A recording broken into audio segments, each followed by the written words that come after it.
So I'm honored to now introduce our second keynote speaker. Dr. Kathleen Massmann holds a PhD in Advanced Studies in Human Behavior with a specialized research focus on stillbirth and post-traumatic growth, as well as a master's in mental health counseling. Her journey into the field of bereavement care is deeply personal. After the unexplained loss of her son Jacob in 2011, Dr. Massmann became a passionate advocate for providing competent and compassionate support to families who've experienced this heartbreaking loss. With over 15 years of experience, Dr. Massmann's expertise centers on grief, bereavement, and navigating pregnancy after loss. She's a licensed professional clinical counselor with a focus on pregnancy and infant loss, as well as grief support for families experiencing this profound pain. Dr. Massmann is also a certified compassionate bereavement care provider through the MISS Foundation, a certified stillbirth day doula, and a certified perinatal loss provider. As the founder and CEO of Healing Moments Counseling in Minnesota, Dr. Massmann offers specialized counseling services to support families through their grief. And in addition to her clinical work, she's an international speaker and the owner and CEO of Psyche Consulting, a firm that provides training and education to community organizations, mental health professionals, and medical providers across the country.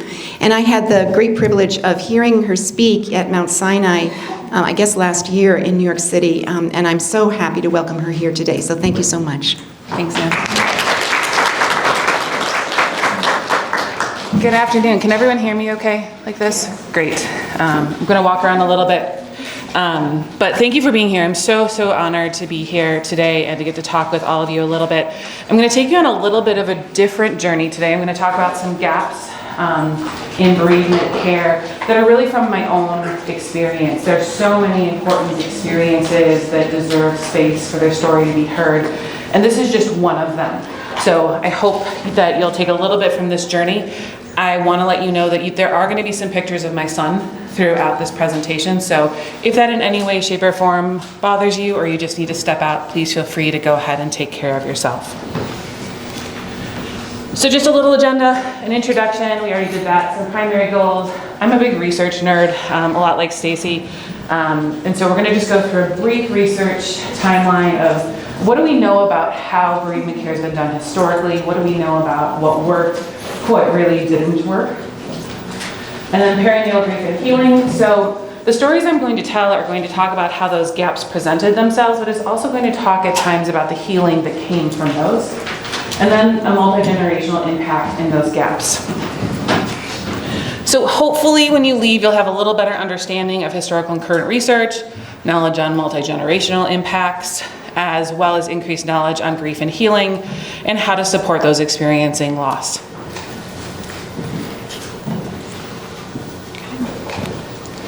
So we all know this, 1 in 4 pregnancies end in loss.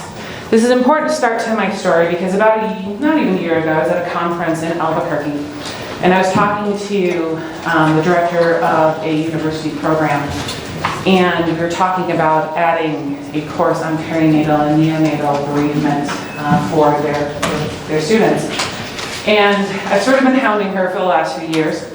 I got to nail her down in Albuquerque and I asked her about it. She said, well, Kathleen, you have to understand, it's just so niche. So I'm really not a confrontational person by nature, but I can tell you something kind of snapped inside of me. Because, first to begin with, we're talking about 1 in 4. I'm not great with math, but that's 25%. So this is not scientifically based or anything. But let's just say we have 25 stillbirths, and we have 50 parents. And that's 100 grandparents, hypothetically, minimum. That assumes we have like typical 2 grandparents per parent. Let's say we have 50 siblings and 50 friends. That means the potential impact is 275 lives, or 11 per loss. And this is incredibly conservative.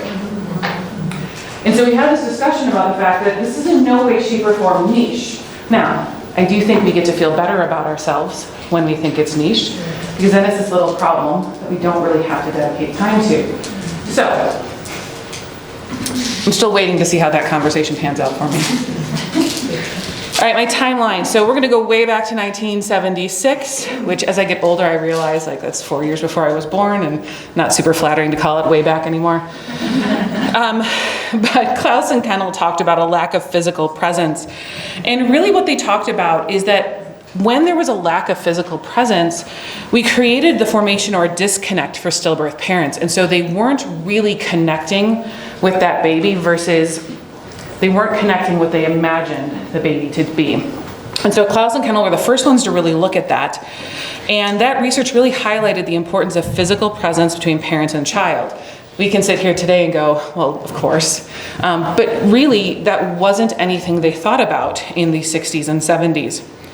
After Klaus and Kennel published that work, Kirkby, Best, and Kellner completed follow-up research and found a connection between the care parents received in the hospital and their ability to process grief. And so they were really finding these pretty decent connections between how people were doing from a mental health perspective, from an overall wellness perspective, depending on how they were treated in the hospital. And then Lewis came along in 79 and really just acknowledged that often stillbirth was greeted with silence, and that many professionals and family members believed that a lack of discussion and recognition would allow the parents to move on more quickly. So basically, if we don't talk about it, things will be better faster, right? It was commonplace for moms at that time to be immediately separated from their baby and not allowed to engage in any parenting rituals whatsoever. They noticed cognitive dissonance, not just in these parents, but in the medical providers. So what they noticed is that when they went back and talked to the doctors and nurses that worked with these families, they were much more likely to remember parents who had a live birth than parents who had a stillbirth or a neonatal death. Stringham, Riley, and Ross, and I apologize if you know any of these people and I'm butchering their names. They looked at how women experience stillbirth, and research by those authors show that these mothers in the study were granted time with baby and allowed to parent them through acts of touching, bathing, picture taking, and that experience in many ways led to the initiation of their grief process and also their parenting process. In the study, the researchers found that none of the parents who spent time with their child regretted that decision.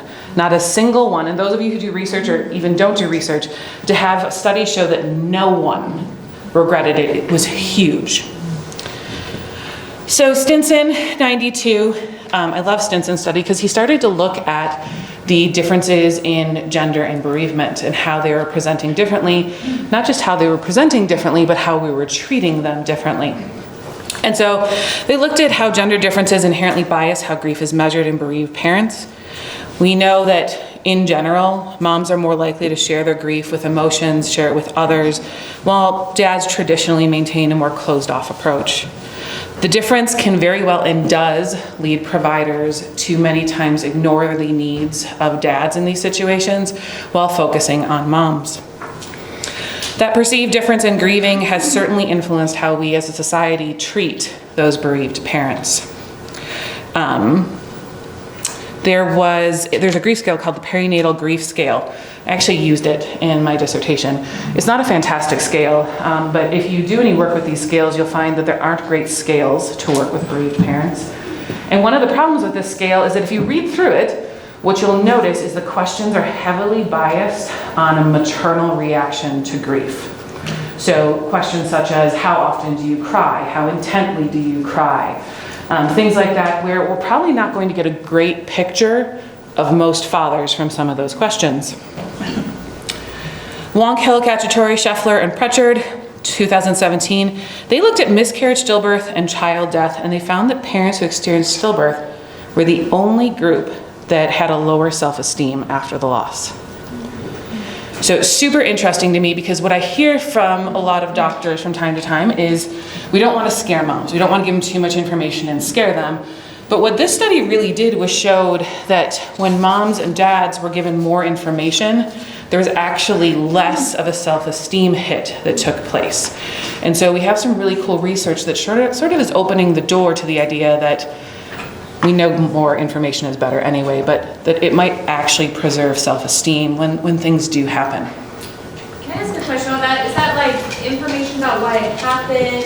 What kind of information are you talking about? Preventative information usually. Preventative. Yep. Okay.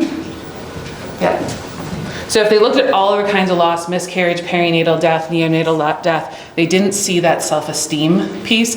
And there's a lot of speculation that part of that is because women will often blame themselves after any sort of perinatal loss, but in particular with stillbirth, there might be feelings of guilt of baby wasn't moving, I didn't think baby was moving, I talked to my doctor perhaps, they assured me everything was fine and I could come in the next day. And so there's a lot of speculation that that self-esteem hit could be due to some of those pieces. Cacciatore and Thiemann looked at how perinatal grief often results in psychological trauma, misunderstanding, and that it's common for clinicians to diagnose parents with major depressive disorder only a few weeks after their loss. It's actually really heartbreaking for me as a clinician to have a new client come into my office, sit down, and let me know that they were diagnosed as having major depressive disorder before they left the hospital, which doesn't even meet the criteria, and they were given an antidepressant to go home with. So, and certainly that's not all clinicians. There are wonderful, wonderful clinicians out there, but we have work to do on this end. And then the last one, Westby and his colleagues, their research provided a foundation for understanding the impact of mental health predictors within this population. And we really found that, like, predictably, social support, really important. And then the number one predictor of doing well after a loss was satisfaction with their relationship, whether that was a marriage or a partnered relationship. So I found this little video, and it's actually my favorite video to use with this presentation because when we think about gaps in bereavement care and we think about generational impacts, this is exactly what I'm talking about. There's not a single piece that moves that doesn't impact the next piece. And so today I'm going to focus on fathers, grandparents, and siblings. Just a little graphic. And it was really meant, these two, there's one after it, to illustrate that this really is very circular. So you're going to have great-grandparents impacting great-grandparents and grandparents, parents, children, and grandchildren. But my experience has been that the focus is here. And if we're really lucky, there might be some focus here. But typically, we're not seeing any focus anywhere else on that continuum. And then in reverse, of course. So, generations of loss. This is my story. My great-grandparents, amongst them, experienced 2 infant losses. We don't have a whole lot of information on what that means from them. Grandparents, 1 stillbirth, 1 miscarriage. The children, 1 infant loss, 1 stillbirth, 10 miscarriages. And my children, so the grandchildren in this, unknown, and the impact is immeasurable. The scariest part for me in this work is I have no idea what that's going to look like in 20 years. All right, grieving fathers. So I'm going to read this quote real quick. If you've ever lost a child, then you understand more about hell than anyone could possibly be expected to know. And that's from Kelly Farley in Grieving Dads to the Brink and Back, which if you have not read that, if you don't have in your list of books for dads, it's a fantastic book. The first time I read it, I absolutely hated it. And I actually talked to Kelly about it, and he said, go read it again.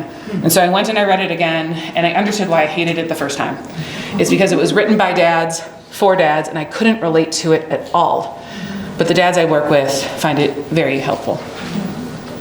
So with dads, how do they grieve? We tend to see this inward expression, fathers often grieving in silence, keeping their thoughts and feelings to themselves rather than seeking out help. They use work as a coping mechanism. Many fathers use their job as a way to stay busy, manage their emotions, and that can lead to feelings of loss of fulfillment in their work if they don't feel like they're able to perform the way they want to be. Can it lead to feelings of isolation? Feeling loneliness and isolation are common, sometimes stemming from a reluctance to upset other people or to ask for support that they're needing. Delayed emotional intensity, alternative expression of emotions. Some fathers find solace in hands-on activities. If you know about Face Lodge, it's a bereavement lodge that you can go to for a retreat when you're a lost parent. And the first time we went there, we walked in and the women went and decorated journals and the men went and did some woodworking project, which for me was sort of this perfect example of I had no real interest in going and doing anything with woodwork, but my husband did. Yeah. What was that place called? Faith's Lodge. Faith. Yep. If you've never heard of Faith's Lodge, wonderful, wonderful place. They do retreats every week for bereaved parents suffering a loss for a variety of reasons. It's in Wisconsin.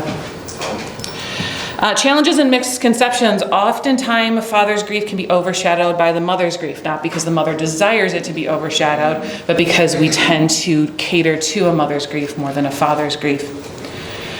Societal expectations. Be stronger, go back to work, take care of your wife, do these things. Minimizing their own feelings. Oftentimes, because of those elements, those pressures, fathers will minimize their own feelings in the loss process. And then how to support a grieving father. Acknowledge his grief. It's so simple. It's what we talk about in general, but it's the major difference when we talk to dads is they feel that their grief wasn't acknowledged. So acknowledge their grief. Offer support in his way, in a way that feels congruent to who he is as a human being and as a parent. And create a support environment. Support environments can look very, very different for dads. A while ago, someone sent me a video of a father's bereavement support group in the UK. They go and play soccer. So it doesn't look like most of the support groups we run that are usually inhabited by mothers. So find ways for fathers to express their grief. Involve him in decision making. Encourage self-care and understand the impact. So this is my husband, and this is our son, Jacob. When I asked him a little bit about his story and how he felt some of these things fit for him, I will say he was resistant. But some of the things he mentioned that I wanted to share with his story was that as much as I love community partners and organizations, in our case, he felt utterly and completely dismissed by our community organization. In some ways I did as well, but him more than I. He would make suggestions about the funeral, suggestions about burial, and it would be dismissed. He was never asked about or involved in decision making, not medically and not about the funeral or our wishes afterward. He was told by family and friends that he should be strong, that he needed to take care of me. He was given almost no supportive literature or resources. At the time, so 2011, he got a little book about this big, and that was it. Everything else was for me. And he was told we should go home and have another baby. What I will say is the bright side of his story is he had an incredibly supportive work staff, which is amazing because he's an electric engineer. And if you know any electric engineers, they're not always great with their feelings. But they were incredibly supportive, gave him as much time as he needed off from work. So that would be one of the silver linings I would put out there. All right. So grieving grandparents. Grandparents are one of my favorite people to talk about because they are such a gap in this situation. And in addition to being a gap, they are expected to be one of the major support systems within a lot of these situations. So grandparents are grieving multiple losses: the loss of a grandchild, the loss of their child, who is never ever the same again. The person they've known their whole life isn't that person anymore. And the potential reemergence of their own loss story, and we're going to talk about that. They're the primary support, so they're trying to support their children, their grandchildren, but who's supporting them? There's a generational difference, potentially their own trauma reaction, their own loss history, changing relationships, friends that don't quite understand them anymore, and their own struggle finding support for themselves. All right. So I'm going to play a 2-minute video, and these are Garrett's grandparents. I'm just going to exit out of here because I'm not going to watch the whole video.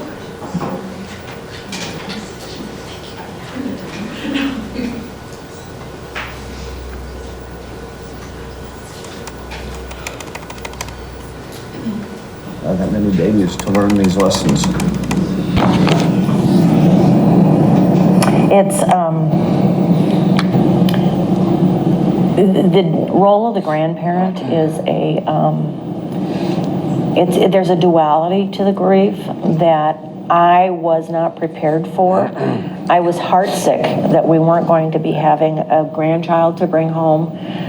But I think maybe even harder than that, even to this day, is the grief that we watched our own children suffer. The pain and the anguish. And this wasn't a boo-boo I could kiss away or put a Band-Aid on. It was so gut-wrenching to watch Lindsay in particular, and of course our son-in-law, but even our son was so devastated by this. And all we could do is just hold each other. There wasn't anything that we could do. And So that's just a little clip. Shauna and Steve are amazing. Oh, sorry. And just really exemplify that they were grieving their grandchild and they were also watching their daughter and their son-in-law lose what mattered most to them in the world. All right. So this is my son, and that is my father-in-law, who is my grandparents' age. There's a generation gap between my husband and I so I always struggle because I want to introduce him as my grandfather, and he isn't. But my son Jacob was born on January 15th, 2011.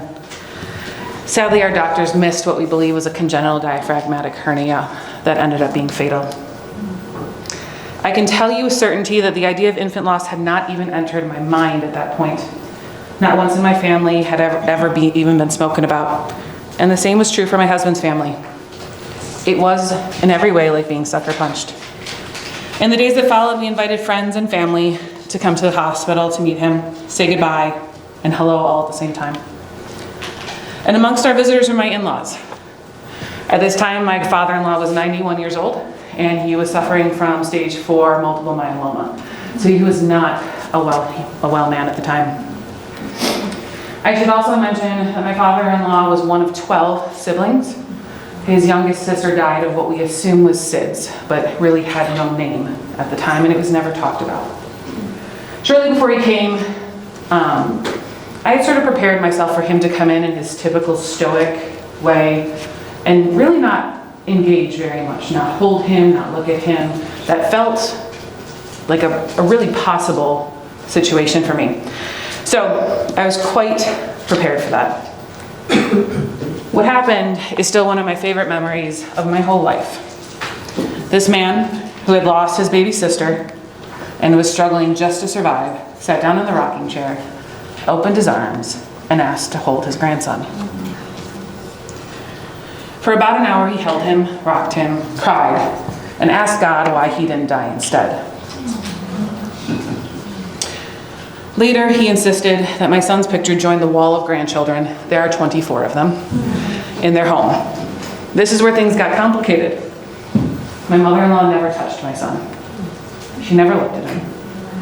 And she absolutely forbid a picture to go up on that wall. After several months, we decided we would put up a picture of his footprints. And that seemed to satisfy both of them as much as we could. In the years that followed, my mother-in-law rarely mentioned my son. My father-in-law died about a year later and talked about him frequently. In 2015, my brother-in-law and sister-in-law experienced a stillbirth. As we walked our own grief journeys, we joined the grief of our siblings and we carried our personal family tradition to our extended family. We bought ornaments every year for Jacob. We still do.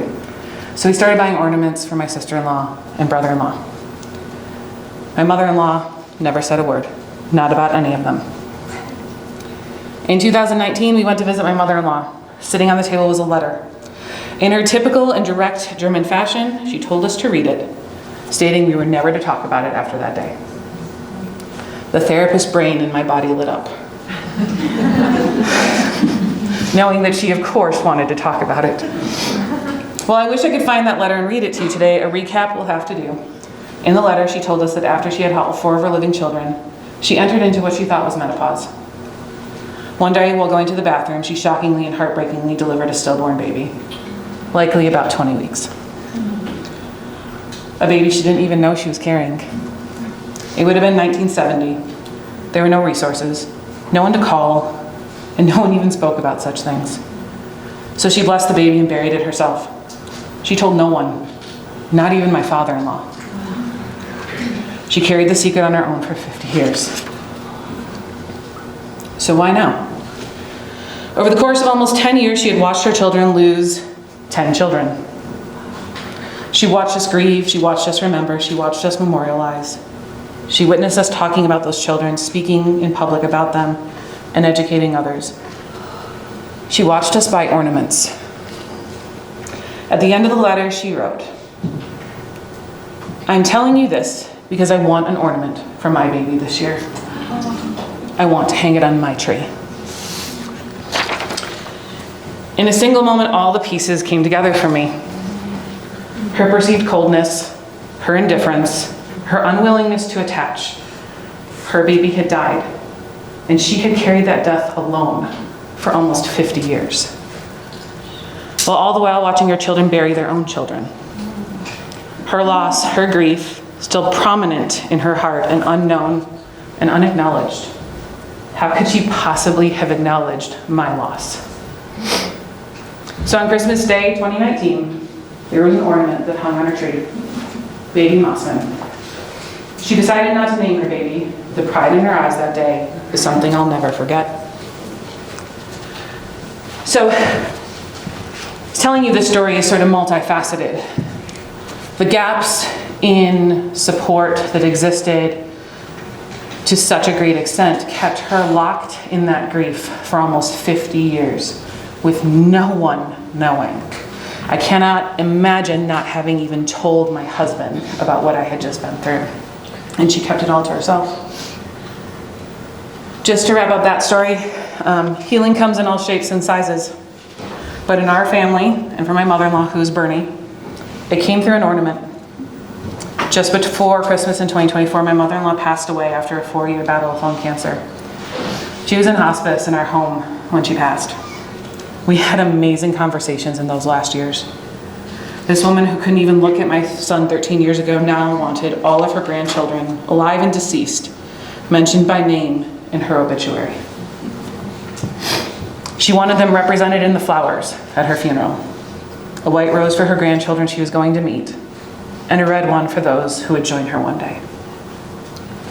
When I asked if she wanted her child mentioned in her obituary, she gently told me no. I'm at peace with all of you knowing.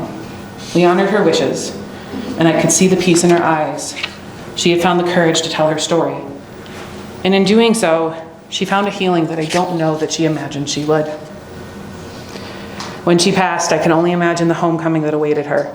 11 people she never met, but always loved. 1 child and 10 grandchildren.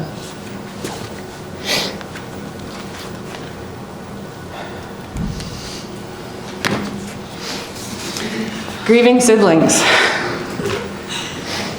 I'm going to take a few deep breaths too. That's my oldest. That's what he wanted to wear when he came to meet our son. And he came into that room like gangbusters. Like, he was so excited. He was excited to hold him. He was 15 months old. But to him, he was just meeting his baby brother. So with children, we need to be aware of extended grief responses. And I should also say, one of the really important things about perinatal loss and siblings is there's almost no research on perinatal loss and siblings. Siblings who experience the loss of a sibling, yes, but not perinatal or neonatal loss. And so we don't have a lot to go on from a research perspective. But we know they have an extended grief response. And by that, I mean, they don't know what they don't know yet. They don't know what it's going to be like to meet milestones, to go to high school, to go to prom. My son started driving this year for his junior year, and he got ready to go his first day, and he looked at me and he said, but he should be getting in the car with me this year. It comes in waves, and for them, it's very linear. They don't know what they don't know yet. Young children don't understand death or grief. That's the big myth. I'm not even sure how we can understand that. They just understand it differently than we do. We have a desire to protect our children. The The challenge I have for people is, what does protecting your child look like in this situation? And only each parent can answer that question. For us, before we left the house, or before we left the hospital, we asked each other, are we going to talk about him? And the answer was yes. And in answering that yes, it meant we were opening the door and we were keeping it open, whatever that meant. And everyone has to decide that for themselves. But it's a decision that has to get made. They need tailored support. They need to work with people who understand child grief. There needs to be a focus on family dynamics, and I would argue support for parents alongside of the support for siblings.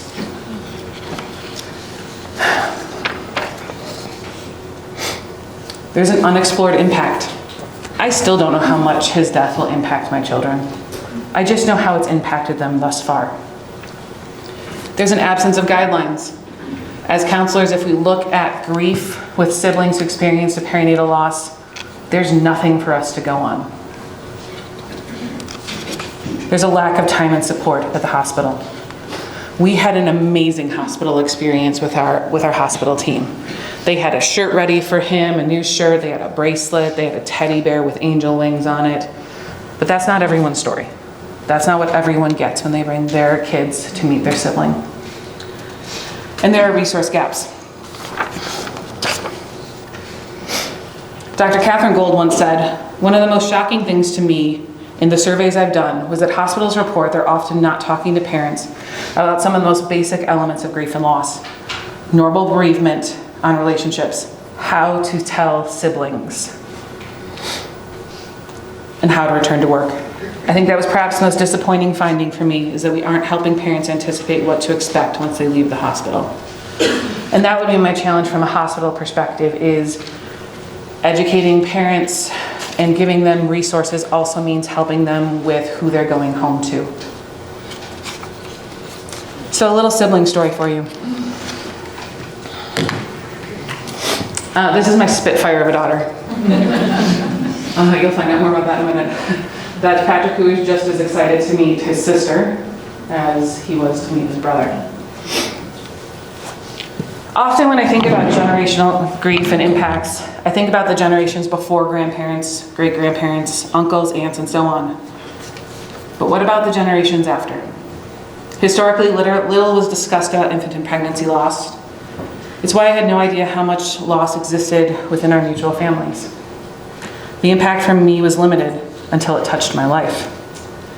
But what about siblings now? Things have changed quite a bit. Siblings are now a regular part of the pregnancy, loss, and the grieving process. Surely the impact will be different for them.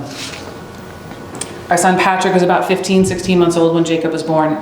So while there are pictures of him, there's no tangible memory. Although if you ask him, he will insist to you that he met his brother when his brother was alive. And to be honest, I have decided not to fight him on that anymore.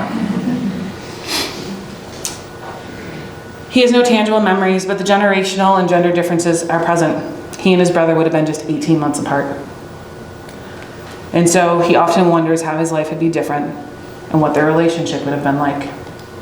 Just 11 months after his brother's death, his baby sister arrived. They are as different as can be, but they both grew up knowing their brother, knowing grief, and knowing a feeling of missing and yearning. This is where the similarities end. Patrick, now 16, locks away his grief. He has since he was about 10. We only get to see it on Jacob's birthday.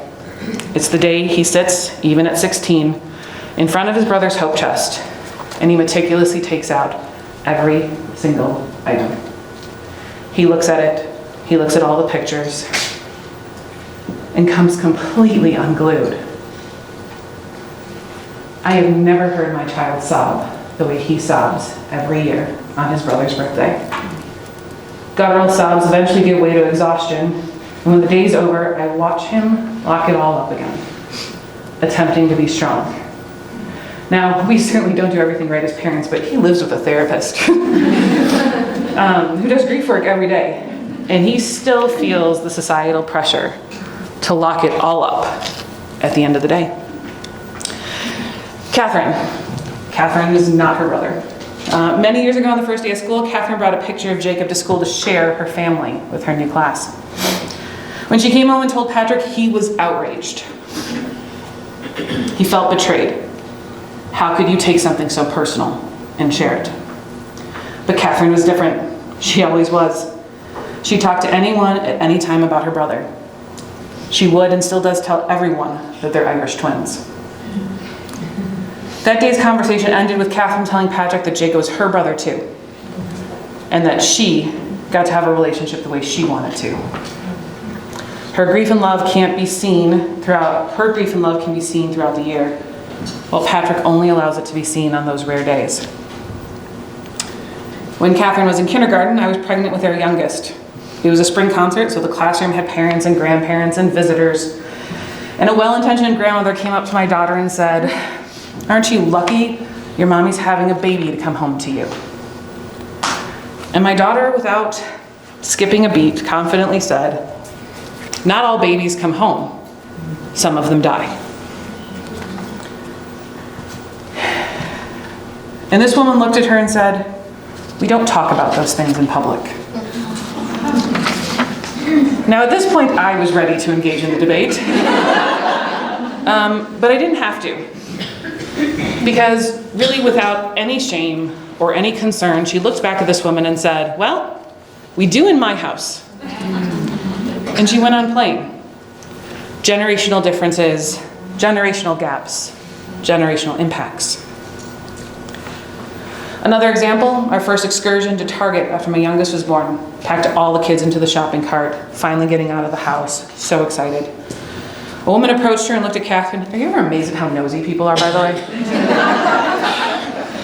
A woman approached us, looked at my daughter and said, "You are so lucky to have 3 brothers." I braced myself. Here it comes.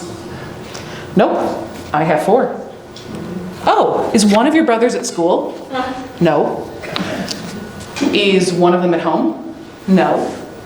"Well, then where is your brother?" "My brother's dead. He's in heaven." I guarantee that woman never asked anyone anything at Target again. Generational differences. Lastly, when I found out I was expecting after losing Jacob, I had this fear of a question I knew this child was going to ask me one day.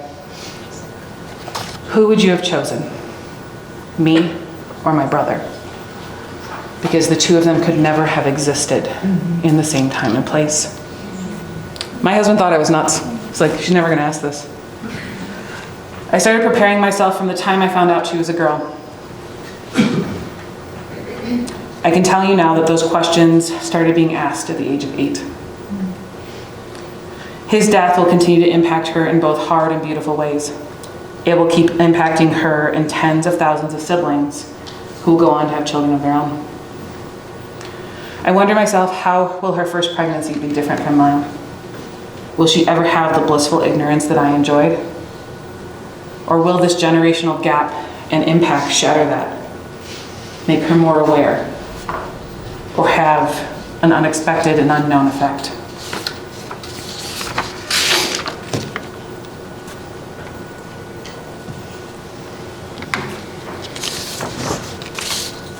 So that's my story. This is a little quote I end most of my presentations with, especially when I'm working with people who support parents, because I know it was true when I felt like I was locked in the darkness. And that is, bereaved parents are forever changed by infant and pregnancy loss. Each person they come in contact with becomes interwoven in their story and their child's story. We can't change what's happened, but each of us from the first contact to the last can shine a small light into the darkest of days to say you're not alone, we're here, and we remember.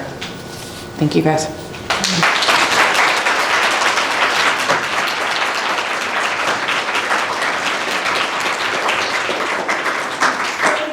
for a couple questions. You broke them. Yeah, Brittany. Can you share how, when you have parents, what are some of the key things you tell them about speaking about the death with their young children? Because it's a huge gap. I could share what I know about what's said that I don't think is great, so I think sharing the good stuff. Yeah, so first I encourage parents to decide amongst themselves, are you going to include this child in everyday conversation? Because especially when you have little ones at home, if you're going to introduce them, you're going to have to prepare yourself for the onslaught of questions and emotions that are going to come. I'm also a big fan, as a therapist and as a mom, of using real words with our children. Age-appropriate words, but real words. So we use words, and we encourage our clients to use words like died, dead. We don't use passed away. We don't use God needed an angel. We don't use any of those euphemisms, because oftentimes we end up creating other issues that we now have to address down the road. So first, decide what role they're going to play ongoing. Use real words. Utilize other forms of engagement. So that might be like play therapy models. It might be books. Books are one of my favorite ways to talk to kids about death because it's approachable. I give all the kids I work with the books to take home. And it's something they can keep going back to and sort of build their own story into it. Yeah. For supporting grieving fathers, how do you help them get past that initial, what I would call kind of ego phase of society's expectations for them to be able to actually sit in the vulnerability? Because all of that support sounds great, but I think of the dads that I support in delivery, and I don't know if they've ever allowed themselves, so how do you just give them that permission and support them through that initial step? Yeah. So the initial step is really hard because it requires that they be there, right? Especially if we're talking about after loss in any sort of support capacity. So they have to be there, which might mean they genuinely wanted to be there. It might mean that their partner drugged them to the therapist's office or to the group. But I find the most successful thing, at least for me, is when I am able to get them to participate in something. So if they're still in the hospital, inviting them to help dress, inviting them to help bathe, take pictures, be a part of things. In my therapy office, I have them write letters to their child. And it works pretty well to get them engaged. It's pretty similar. We do that in birth and have them like write their own birth story after session, so in a similar capacity. Yep. Thank you. So when my son died, the hospital gave us, because one of my questions was like, how do I tell my kids this? And so the hospital gave us actually like a script on like what to say. Is that something that just like the hospital, like that's available for other hospitals to have like a script to give to other parents? Because I felt like it was really helpful because I was like, I don't know how to tell them. I would imagine it would be easy enough. Yeah. If that was something available to the other. I would imagine that would be something easy enough for a hospital or a delivery unit to partner with a social worker or a counselor or someone to help with a script. To like explain like, what to do, because it was very like age appropriate for them, and because I was like, I don't know how to tell them, and it was so helpful to like read that and then kind of like go on with that. And I even imagine this is a starting point, you know. Yes, Everyone's I gonna look at it change a because I little was bit. like, I don't know, but it was like, use this language, don't say sleep, and like everything I felt Yeah, don't was say so sleep. helpful to have, and to explain to them in like an age appropriate way for them to know. But I wasn't sure if that was like something that just they did, or if it was something that was just like more available for like every hospital. I don't know if there's a standard template, but I know there's some hospitals back in Minnesota that do something similar. So, yeah. That's all. Thank you. I was going to say on our, we keep plugging our resources on our center webpage, but the Guiding Conversation booklet specifically for dads and birthing partners and family, so that's a great resource. And then on the resource page, we also have a list of like some dad groups, like Sad Dads, Men and Men, Room 11 out of Australia. Scar Legacy has a dad's group, PSI has a dad's group, so there's a lot of resources on that page that are really cool, so thank you. Faith Lodge also has a dads only weekend for retreats, so they do those as well. So Thank you so a huge much. thank you to you. That was amazing.